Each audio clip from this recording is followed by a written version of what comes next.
pre-employment. So you examine and you find a lump, and then the person starts panicking. The first thing is from 0 to 100. Oh, there's a lump, I have breast cancer. At that age, it is unlikely. I'm not saying that it is not possible, but it is unlikely. So what we do is that we refer you then to the breast care specialist. They take what they call, so the talk has already started. So don't think I'm going to say, okay, symptoms and signs. Then I go there, complications. Then no, the talk has already started. So a young 25-year-old girl walks into my consulting room to come and do her medical. I examine her breast, find a small lump, and then I need to know what kind of lump it is just from physical examination. Is it soft? Is it hard? Is it firm? Is it regular edges, irregular edges? All those things are important. After I'm done with that, then I refer her to the breast care surgeon. But before that, I reassure her. If the lump is soft, then it is likely more to be a cyst. A cyst is a fluid-filled sac that sometimes you find in the breast tissue for whatever reason, okay? It can be at any part of the breast. It can be in the armpit, it can be near here, it can be down here, it can be up here. But it's a cyst, it's fluid-filled, it's completely benign. Benign means it's not cancer. So I reassure her, then I refer her to them. So when I refer her, what do the breast care people do? They go in and do what we call a biopsy.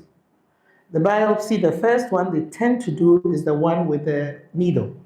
So it's very simple. You hold the lump, they stick a needle in, and it's not like a big needle where as soon as those of you who are afraid of needles, and when you go to the lab, you'll be screaming and shouting. You know, my younger daughter, she'll be very happy because I hear this is online. You know, when she was younger, we go to the hospital. I mean, she starts dreaming about the lab visit. And when we go there, everybody knows that there's trouble because she doesn't want to, and even adults.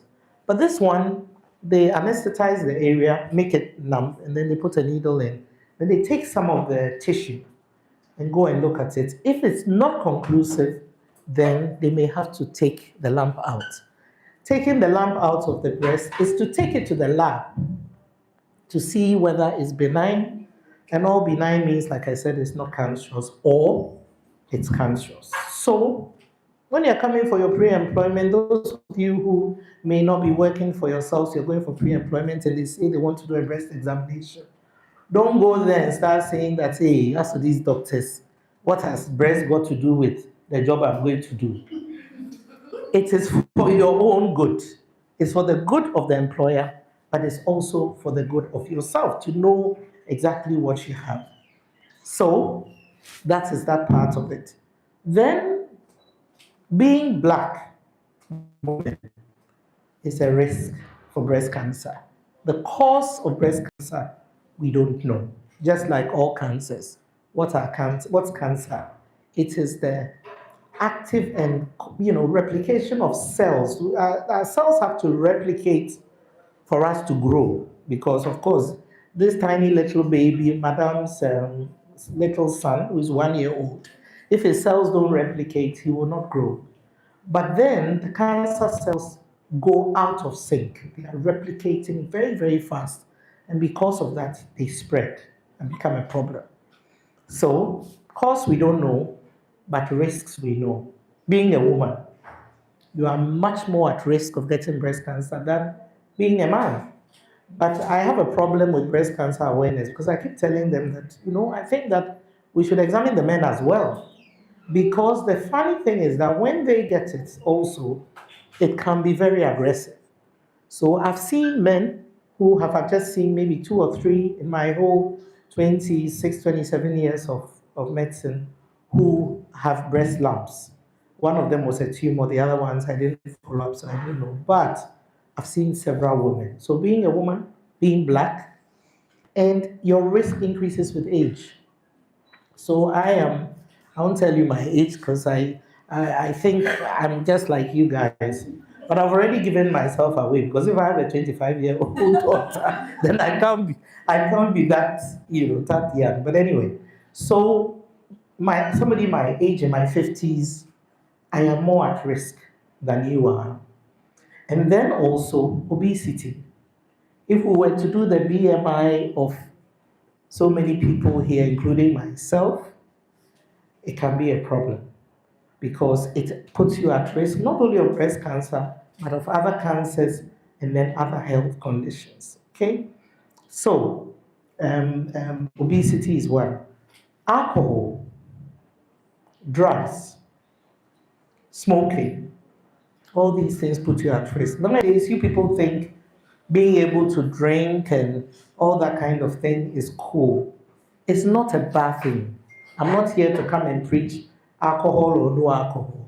I'm here to preach everything in moderation. If you decide that you are over 21 and you are going to start drinking, fair enough. But you need to do it in moderation. And I must emphasize this drug menace. There are certain things that your generation is doing that they think, oh, it's not a big deal. When I'm 30, I'll stop. When I'm 35, I'll stop. Oh, when I get pregnant, I'll stop. A lot of these things are addictive. Weed, whether you like it or not, is addictive. So don't think you go to a party and then they give you a weed brownie or biscuits. I hear the kiba powder now. Sometimes they put it on. And so I was telling my children that look. So now when people go for parties, what are you going to do? Unless you get the bottle, they open it in front of you, and you drink it from the bottle. You can't be sure because sometimes the punch, they do all these mixes, cocktails, full of all sorts of drugs, molly, weed, what have you. And if you are innocent, you go to a party and you are fed with this. Can you imagine the repercussions? So alcohol, drugs, smoking, all these things predispose you to the cancers, okay, generally. So now we're done with what the risk factors are. We're going to you yourself. What can you do to identify that lump early? Because early detection, what is the second thing you think I'm going to say? Good. So early detection of everything is not just for breast cancer. But then in other spheres of the world, we say that not having knowledge about something is bliss. So me, what I don't know doesn't hurt. In cancer, what you don't know hurts. Because if you don't know what it is, you close your mind, or you even get to find out that you have a lump. Oh, it's just that I had a sore on my hand. That thing in my armpit or around here, it is a lymph node. It's nothing. Oh, I won't go and see the doctor. And I have a lady like that now. She's a survivor. She's been a survivor for 5 years. I diagnosed her 3 years before. Every time I go and do their medical, she says, Doc, hmm, I haven't done the mammo. I haven't gone to see the person you referred me to. Why? It was just purely out of fear. Meanwhile, I used to counsel her and tell her, go and see the people, not knowing that her sister also has breast cancer and her sister is a breast cancer survivor. So she was scared. Fast forward, by the time she went, the lump was not only big, but it had spread to the surrounding tissue and to her armpit. But when I saw the lump, it was tiny. With my fingers, I could just about feel it. So she left 3 years. By the time she went again, it was big, it was a malignant lump, and she's a survivor, yes. But if you detect it early and it hasn't spread to surrounding tissue, you have what we call a 5 year survival rate of 90%. That means after 5 years, 90% of those people who detected will still be alive. It drops to the 80s if it has spread to surrounding tissue, and it can drop to 30-40% if it spreads beyond the breast. Okay, so early detection definitely saves lives. So you've come, we've done it, we've seen that there's a lump, we've referred you to the surgeon. Unfortunately, you go, the surgeon says, oh, this thing looks like it is cancerous. What are the treatments for breast cancer? Chemotherapy is one of them. That means drugs that you take or they put through your hand. The other thing that they may do is surgery. They may take out the lump. Sorry, let me get this. They may take out the lump and Mary, they may take out the lump and sorry, excuse me. I won't tell you what is happening to me. You see, I'm the only one sweating. Can somebody guess what's going on in my life? Yes. Hey!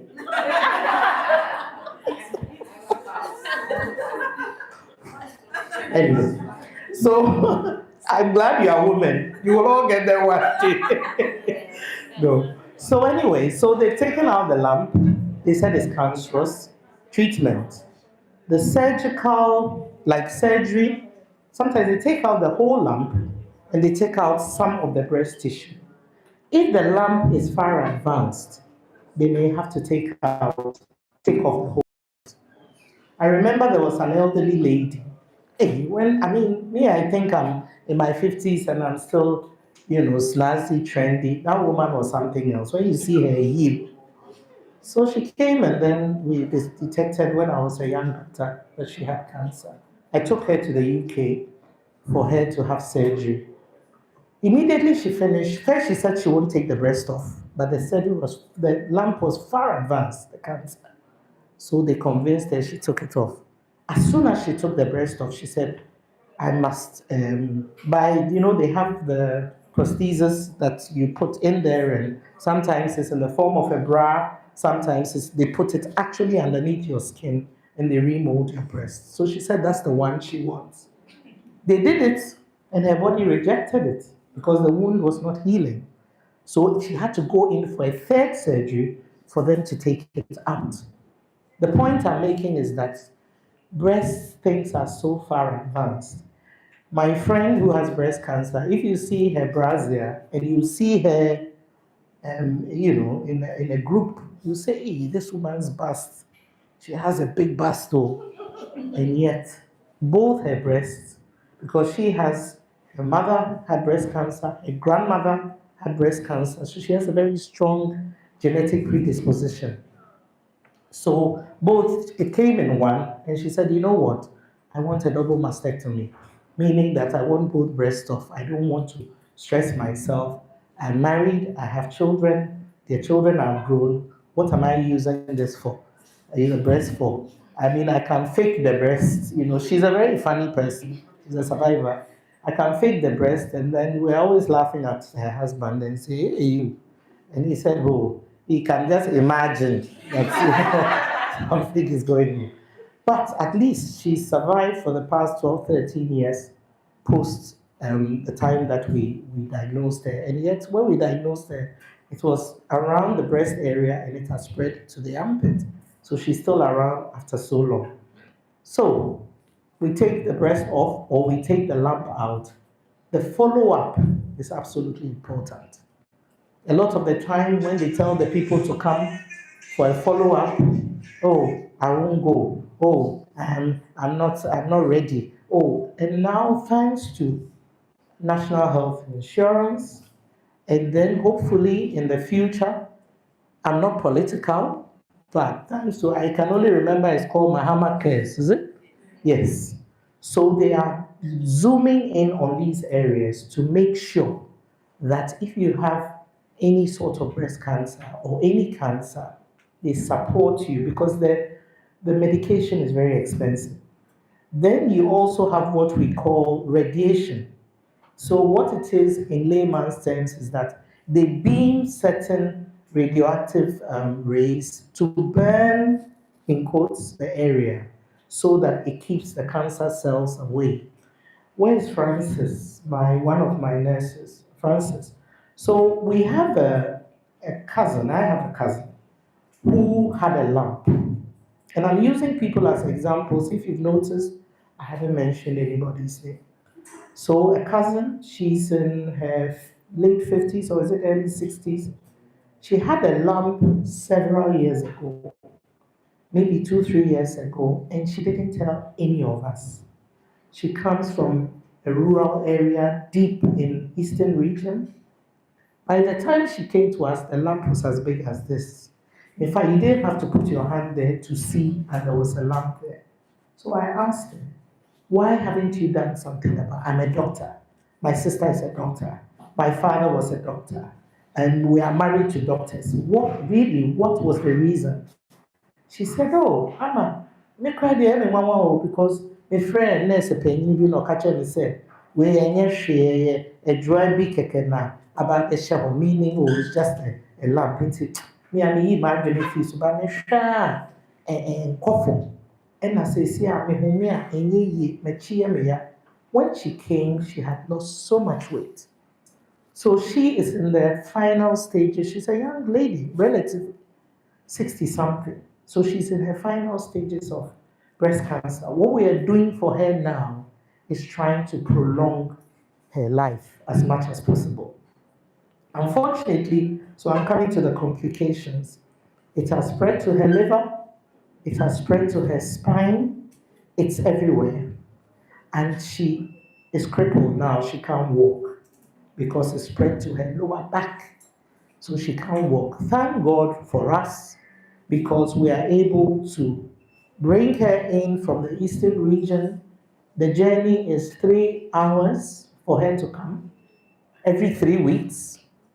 Her whole journey is 1,500 Ghana cedis, and she comes every 3 weeks, and she's been coming for months. But what if you don't have somebody to support? Mahama Cares is not going to pay for your transport, that's for sure. So, in summary, what I'm saying is that one of the complications. Why should you even get there if you do the right thing? What is the right thing? At a time like this, when we are doing breast cancer awareness, take the opportunity to use the Marians of this world, the Pamelas of this world, the Francises of this world, and any healthcare professional to do your breast screening. So at your age, they won't just say, run off and go and do a mammogram. They will do, today they are going to do it for all of you. It is not, as we say, by force. If you feel like you don't want to do it, all well and good. But after all that I have told you, I would imagine Marian and Co, when they screen, they don't remember whether Ama's breast one was bigger than the other.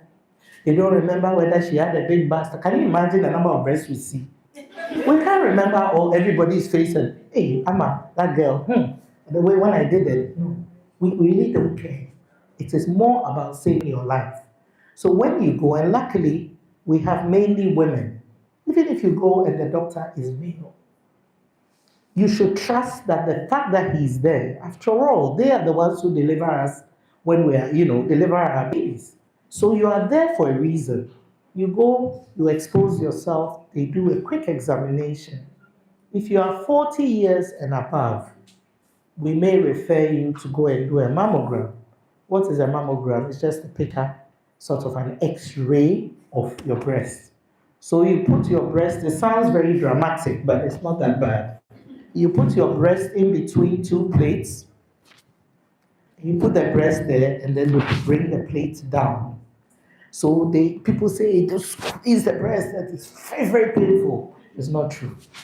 I mean, people are not so wicked. It is uncomfortable, but it's not painful. But I'm sure most of you here are not above the age of 40. So don't rush, don't let anybody kid you and say, oh, don't bother with these nurses, what can they do for you? Go and do a mammogram. No, because mammograms are radiation.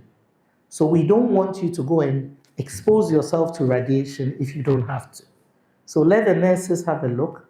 Then also they do ultrasound, because if we feel like there's a part that is a little bit soft and boggy, the ultrasound picks up things that are solid and things that also contain liquid. So you go and do the ultrasound. That one, anybody can do a breast ultrasound. It's not radiation, and therefore you don't need to worry about it. So Marian and Co would educate you. When they are doing the examination, they would also show you how you can do your breast self-examination. Normally, it is 1 week after your period, because you realize when you're doing during the period, you feel a lot of lumps. And then you start to panic. One lamp here, one lamp here. He must be dead if all of them are cancer lamps. But it is not that at all. It is just that as you go through hormonal changes during your period, the breast become lumpy. So 1 week after your period is a good time. You can choose a day if you're called a fear. You can choose Fridays every week after your period to just do your breast self-examination. Marion will demonstrate that at the end of my talk before you even go in there. So as soon as you pick something, please alert somebody. Don't say, oh, next month I'll check if it's there, then I'll tell somebody. The month after, I will check because you never know what it is. I'm currently dealing, again, the last case I'll give you is I'm dealing with, she must be about 33, 34, who has breast cancer. Again, her mother had breast cancer, she's passed away. Her grandmother had breast cancer, she's passed away. So she detected it early.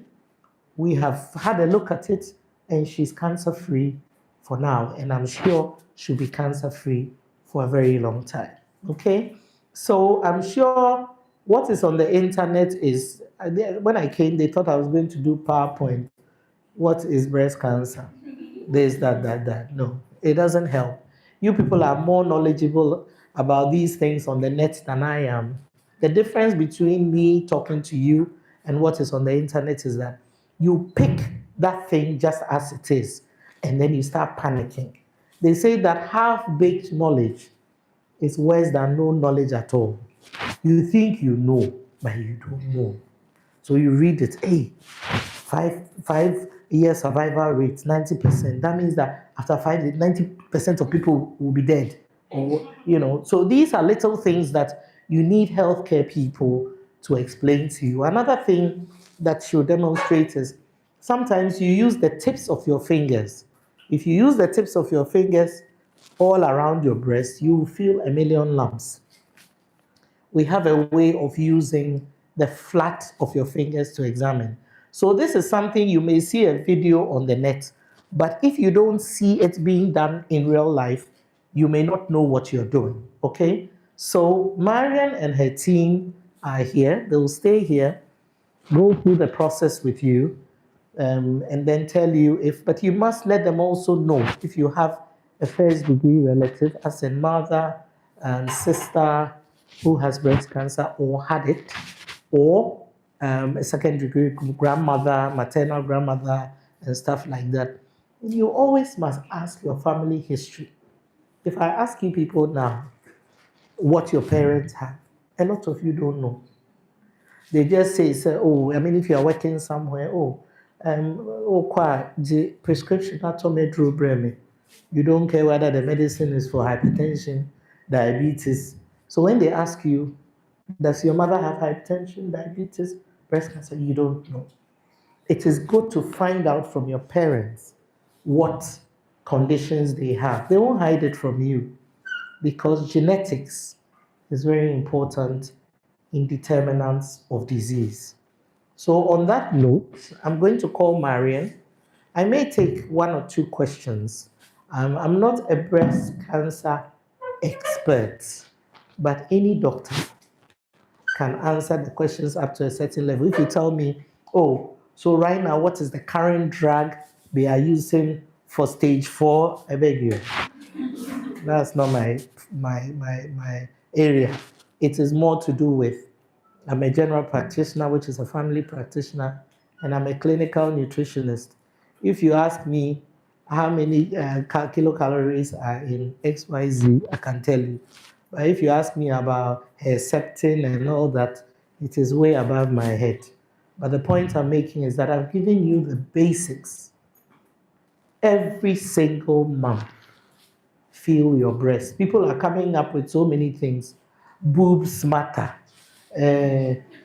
Press your boob. All sorts of things. But all they are telling you is that make sure that you are, feeling your breast all the time.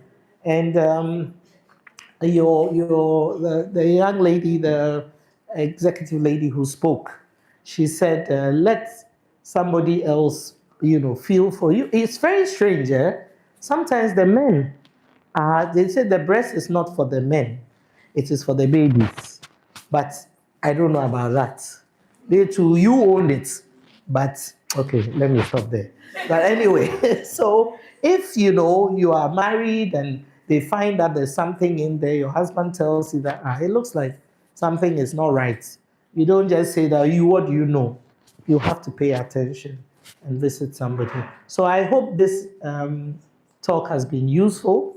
It has encouraged you to want to screen for breast lumps or lack of lumps for what it's worth. And I hope we'll meet again on a totally different platform. When I'm having something with my foundation, I definitely will invite Soronko. You may not be here because I hear you are graduating. I'm like, oh wow, But we'll get it out there. The foundation is Menfit Foundation, and we encourage young girls like you, not in tech. Yeah, I don't know all this coding, and if you ask me, I have no idea. But I can encourage you with my life story. So we hope that we can work together and we move forward. Thank you very much. So Marian is going to demonstrate before the questions come in. Marian will just demonstrate how she's not going to. She's demonstrating to Leno in front of you. So she's going to do that now. Marian. Thank you very much, Doctor. So I think Doctor has said that you will not forget and you make sure that at least once in a month you train yourself. Okay. If not every week or if not even every day. I mean, you bath every day, every morning you take a bath. So why can't you take advantage of it? But let me just do it. And you do it well. So I'm going to show you how you do it quickly. Okay. Yeah. So you can either sit or you can stand or lie down doing the breast screening, examining yourself. Okay? Yeah. And you know what? If you heard Doctor, she said a relative of hers did not tell anybody at all. So with us, she kept it to herself. If you are that person from that, every morning you stand in the mirror, or every weekend, or on your birthday, if you are or yeah or whatever, you stand in the mirror and you check yourself. You are not admiring the body God gave you. You are checking yourself. You want to see how big your breasts are or how small your breasts are, if there are any changes. So you are looking at the physical appearance of your breast. Sometimes without knowing what is happening to you, you see that one of the breasts is becoming larger than the other. You are not aware. But if you are somebody who always stands in the mirror to check your breasts, how they are, you will just find out that, it looks like this breast is becoming larger than the other, right? Or it's becoming more heavier than the other, or even both. Okay, so that alerts you. Now, secondly, the skin of the breast. Sometimes some people somehow they get some discoloration of the breast. Some part is red, either red patches or dark skin part somewhere. Please try and find out that. Though it could be at the later stages, but you never know how it will start. So try and look out for that. Now, you see, sometimes the breast becomes so ragged that the breast have a way of putting something around. The back of the orange, the green orange, the big one, you can see that it is not very smooth. Yeah. If you keep this thing to yourself and it gets to that stage, and you see that your breast is becoming that way, then you should know that you have to go to the hospital to report, or you have to talk to somebody, to take it from there. Now, that is, and then also, sometimes people experience a discharge from their breast. Okay, so after you do the examination, you have to press the nipple of the breast. You might find some discharge coming, maybe yellowish discharge or some kind of discharge, any discharge. You are not breastfeeding.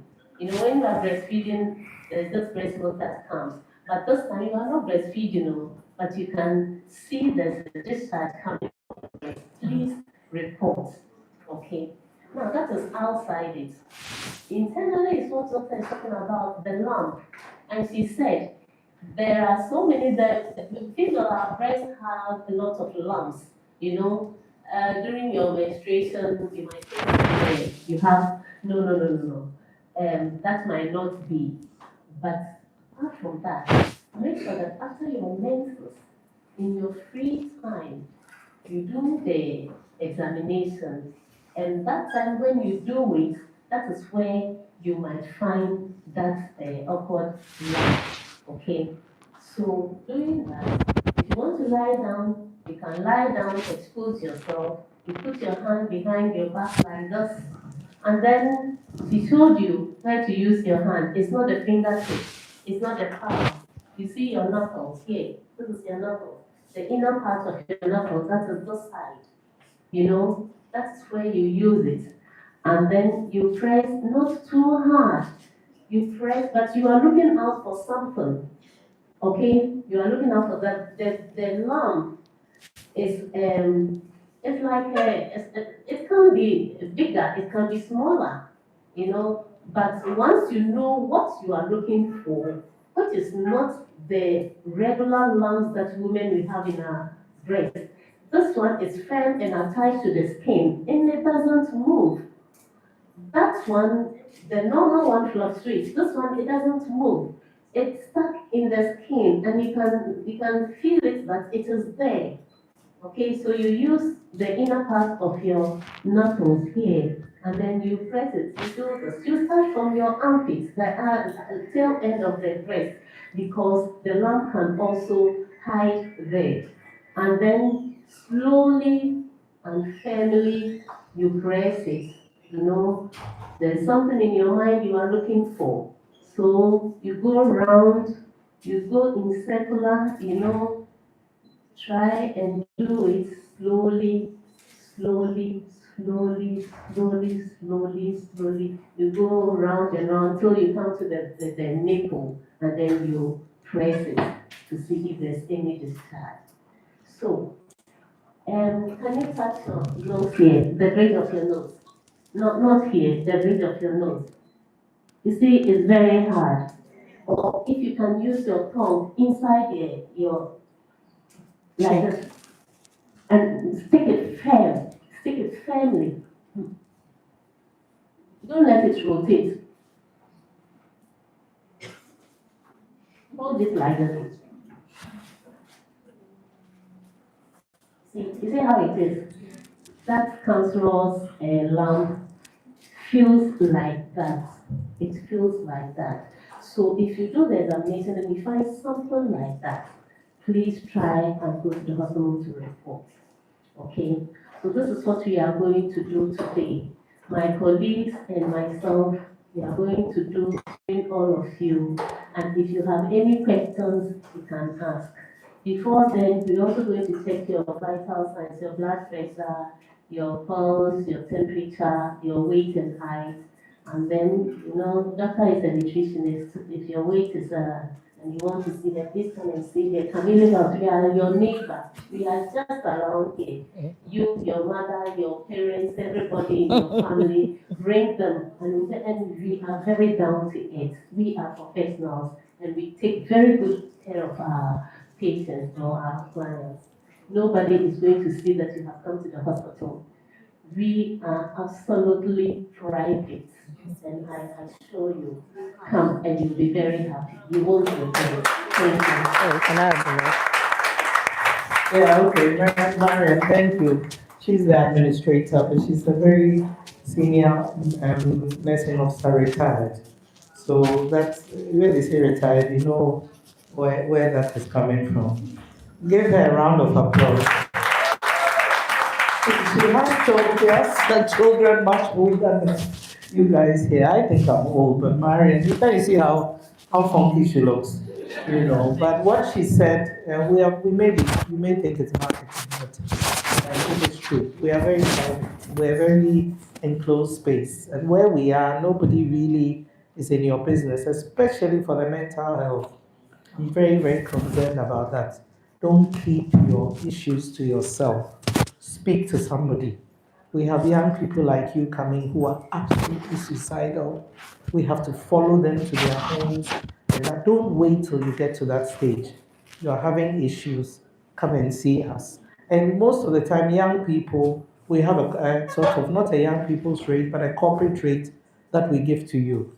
Because if you are an entrepreneur, you are now doing coding, and so you are going to use it to do your business and stuff, and you can't pay what a regular salary is. We offer a discount for people around your age. So please, we are there for you. Now, if there are any questions, I don't know if I'm thinking too much, but I just want to ask.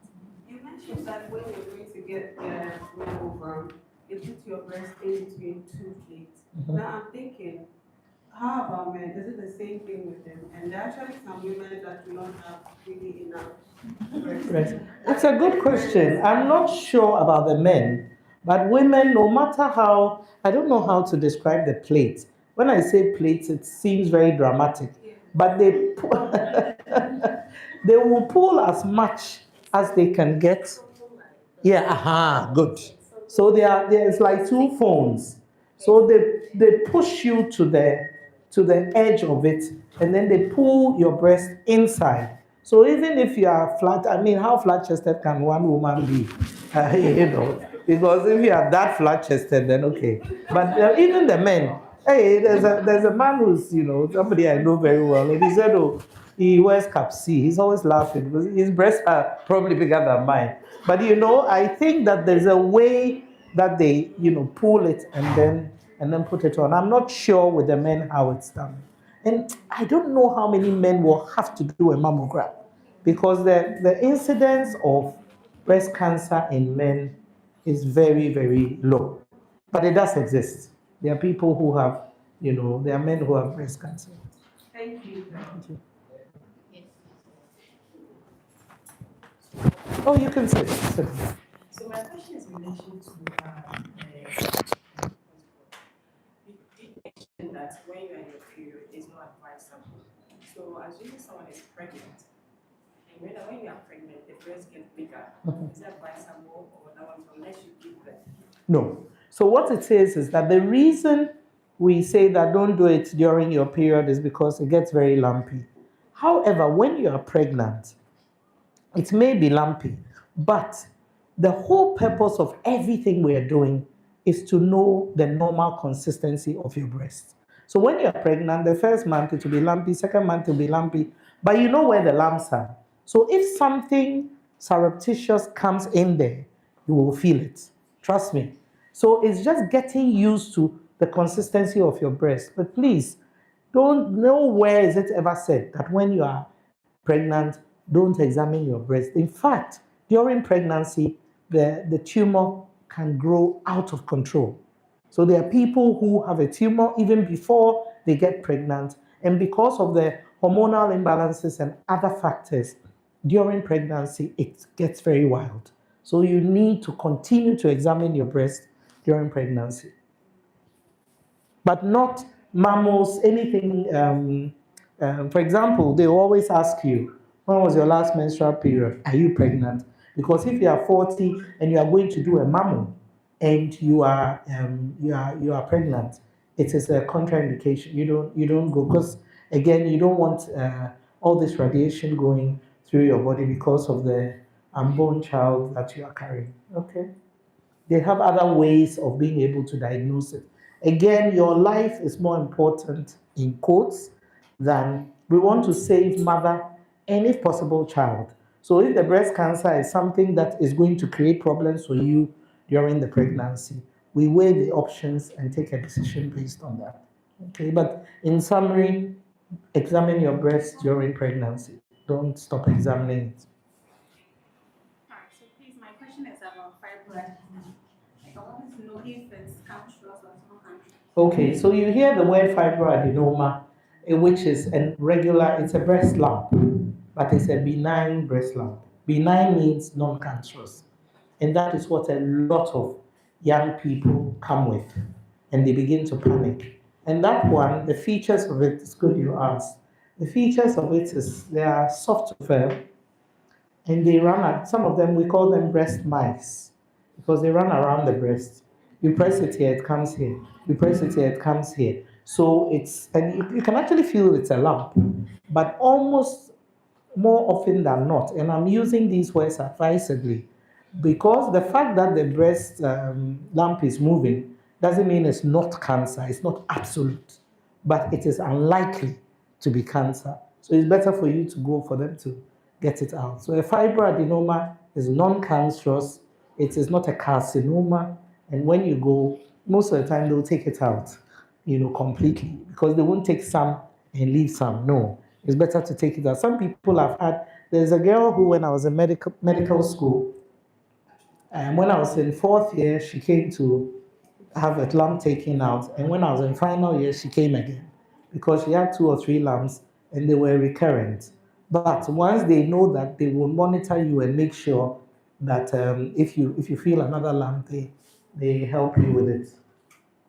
Okay, so it's non-cancerous. Thank you. Any more questions? Not only on breast cancer, on mental health. Yeah. We'll take 2 more questions. Yeah. Okay, so I know that breast cancer is not entirely hereditary. That means anybody at all is at risk of getting the disease. But I want to ask, how does it happen? How do you get the disease if you don't get it from someone? What causes the breast cancer? Well, like the first thing I said is that we don't know what causes breast cancer. But the risk factors, if you have a first degree relative, you stand a higher risk. If you have a second degree relative, you stand a higher risk. So heredity and like inheriting it from generations before, there's something called the BRCA gene. I don't want to go into the details of it because it can get confusing